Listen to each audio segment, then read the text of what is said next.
We're very serious, look at Tá fircin fáilte Higgins. May I just say what a great pleasure it is to welcome you all to Áras and Uachtarán this afternoon. And we're all gathered to recall and celebrate what is one of the most celebrated, shared moments in Irish history. Ligdom cúpla focail ar óin Italia, tá áthas an dára ma fan céile saibhínas me héin go bhfuil sibhin seo. We're so pleased that you're here. And it's very important, I think, that when I'm welcoming back the members of the team, is that thinking back on it, what an extraordinary set of events people recall about Italia 90. Now, but I just want, as President of Ireland, to say that acknowledge just one more time the extraordinary contribution that you have made, not only to Irish football, but to giving us a memory that informed the spirit and confidence of a nation like no other at what was a defining moment in our history. When I looked at the images last night, and we saw the crowd gathered from the coming home, for example, about what is one of the greatest collective celebrations. Now that was very, very, very important. People appreciated everything that had been achieved. And the Irish people learned at least one word in Spanish, and that was ole. But I'm really delighted as well to have had the opportunity just now of having a photograph with Charlie O'Leary. I think the kit man is incredibly important. I think that the care that that kitmen bestow on players, but as listening to him speaking about it last night, the camaraderie and sense of unity that is fostered played such a pivotal role in shaping the character of the team and earning, I think, the admiration and love of fans throughout the country. Now, I don't quite believe everything he said last night about everybody being home at 2 o'clock in the morning, but I must say what was very interesting about the way that people have been talking about it was the strength of relationship between the team and what they, in fact, there is something wonderful about that, the idea that there was a collective experience going to happen that would require incredible work, and then at the same time, it was so important to the Irish people. I remember that time I was writing for Hot Press at that time, I remember, and when I would be coming home late at night, I'd meet people in the streets in Dublin, they would say, any chance of tickets?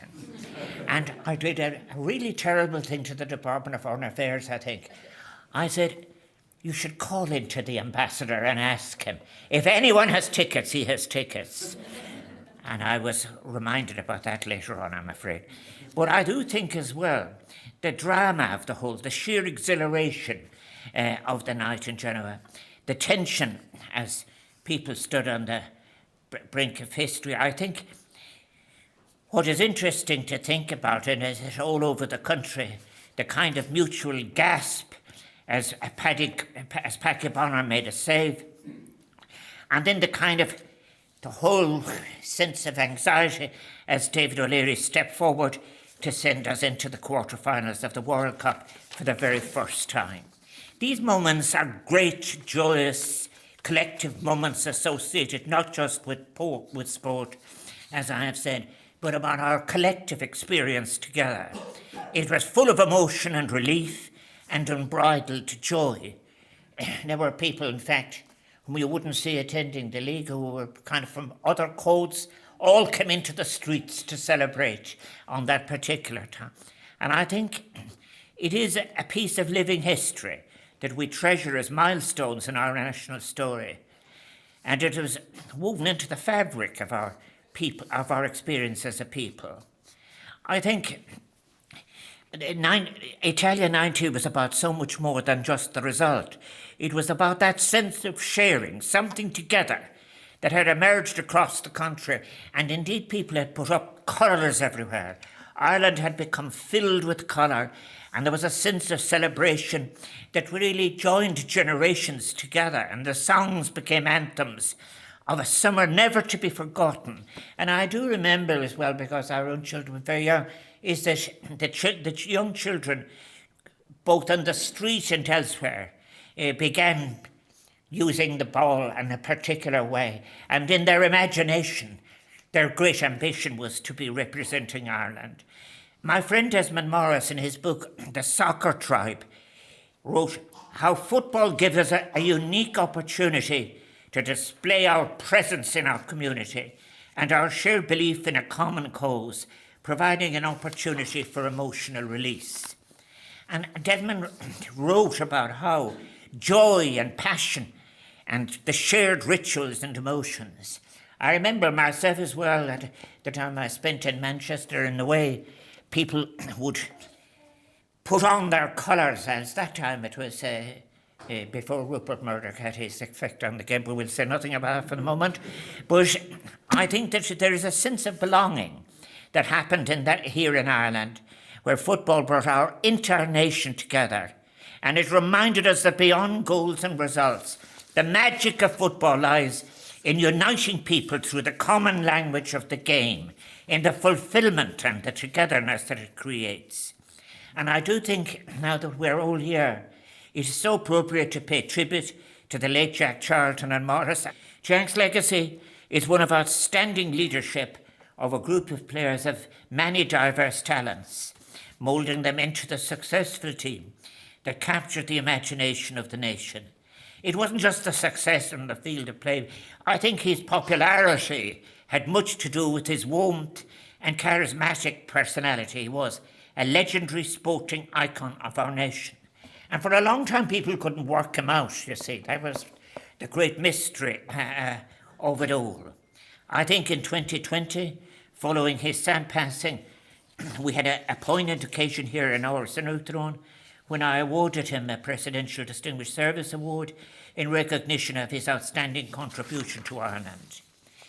And I do think that as we gather in celebrating all of your fantastic contribution, let us remember Alan McLaughlin, whose unforgettable goal on the night in Belfast in November 1993 brought us to the World Cup the following summer in '94.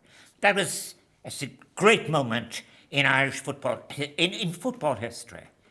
So today we keenly feel the presence of so many great supporters and participants in football, such as Jack, that I've mentioned, Morris and Alan. That period was a brilliant time for men's football in this country. The international team were pioneers for men's football in Ireland, becoming the first team to qualify for major tournaments, qualifying for Euro 88, Italia 90, and USA 94. There were also, of course, many pioneers in women's football, I should tell you. Recently here in Áras in Uachtaráin, I hosted a reception for the very first women's football team, welcoming 22 members of the squad, which represented Ireland in the team's first international match against Wales and Northern Ireland in May and June of 1973. And the captain of that team was from the Claddagh. May I also mention a very, very valued friend, Paul McGrath, whose presence at Áras in Uachtaráin represented the sporting community with great distinction when President Biden visited here in 2023. I have to say, I have been so pleased to have the good fortune to welcome footballers here at Áras in Uachtaráin, most recently Seamus Coleman, whom I also presented an award for the fantastic high level of fantastic example he has given and the care he has for fellow players. I'm delighted that Mick McCarthy is here. Mick, a stalwart of Irish football, was captain of the team during this historic period before going on to manage Ireland at the 2002 World Cup in South Korea and Japan. Another player who followed Mick into management after his playing career is Steve Staunton, whom I'm so glad to see joins us today. Steve holds the distinction of being the only player to play in every single one of Ireland's 13 World Cup games across the 1990, 1994 and 2002 tournaments. And I must, if you allow me to say, it is my hope that we will see this record eclipsed quite soon. Now, I am minded to recall the team's homecoming in Dublin on the 1st of July 1990. It was a particularly memorable moment. It coincided with the day that Nelson Mandela visited Dublin, which added to the significance of that joyous occasion. I remember the day well because Nelson Mandela was hoarse, and it meant that Winnie had to give the speech that we were organising for our different anti-apartheid celebrations.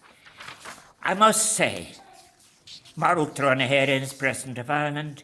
I do want to express my deep gratitude to all of the families who supported the players, to Jack Charlton's family, to all of the families and associates of the members of the team, to all of the coaches and backroom staff, and to all those who made it possible, who played their part in the crafting of what was a remarkable journey that created a unique and powerful collective moment in the memory of the Irish people.